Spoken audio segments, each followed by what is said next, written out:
Les prochaines heures dans l'affaire Martinez-Zogo risquent d'être très chaudes. Et pour cause, du grand progrès a été fait par les enquêteurs de la police et de la gendarmerie, avec des preuves tangibles qui pourraient très rapidement faire plonger les personnes mises en garde, Jean-Pierre Amougou Belinga, Etundi NSOE, Bruno Bijang, Justine Dan, Léopold Maxime Eko et d'autres agents de terrain de la Direction générale de la recherche extérieure, DGRE. Le journaliste en exil Rémi Ngono, qui est très attentif à cette affaire depuis qu'elle a commencé, revient avec de nouvelles déclarations à développer dans les heures à venir.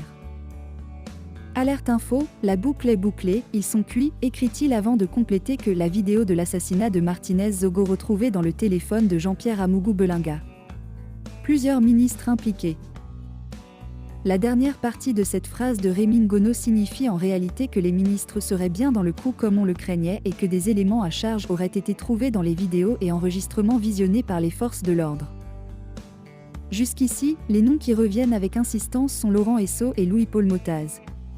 Jusqu'à quel point ont-ils été impliqués, c'est ce qu'on découvrira très prochainement. Un autre fait qu'évoque Rémi Ngono est que le président de la République centrafricaine Faustin Archange Touadéra est trempé jusqu'au cou.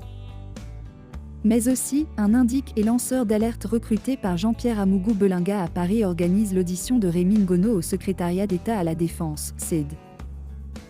Puis, Mélissa Amougou Belinga tombe dans les pommes, ce sont là quelques sujets phares que le consultant de RFI va exposer dans un direct explosif à ne pas manquer jeudi 23 février 2023 à 19h en France et au Cameroun, 18h en Afrique de l'Ouest, 13h à New York. En tout cas, j'ai déjà apprêté mes pop-corns et mon petit banc pour m'installer au premier rang afin de ne rien rater de ce film, écrit Dr Carole Yonzo Modestine Tchatchouang, membre de la diaspora camerounaise.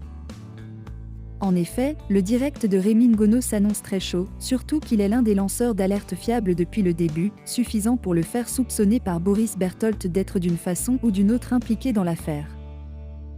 Le journaliste Rémi Ngono a annoncé et décrit l'assassinat de Martinez-Zogo près de 2 semaines avant que celui-ci ne se produise.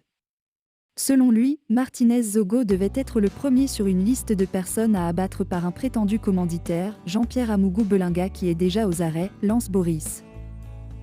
Il ajoute que par la suite, Rémi Ngono a affirmé connaître un indique dans l'entourage de Jean-Pierre Amougou Belinga qui le renseigne sur tous les actes du prétendu commanditaire des assassinats. Quelques heures seulement après la découverte du corps de Martinez-Zogo, Rémi Ngono avait toute une version étonnamment bien détaillée de l'assassinat de Martinez-Zogo alors que ni la police et la gendarmerie n'avaient encore auditionné personne et même le parquet n'avait même pas encore ouvert l'enquête. Pour Boris Berthold, tout ceci est suspect et il va falloir auditionner Rémi Ngono pour voir s'il n'est pas impliqué. Ngono va sans doute lui répondre dans le direct. C'est maintenant du mano à mano.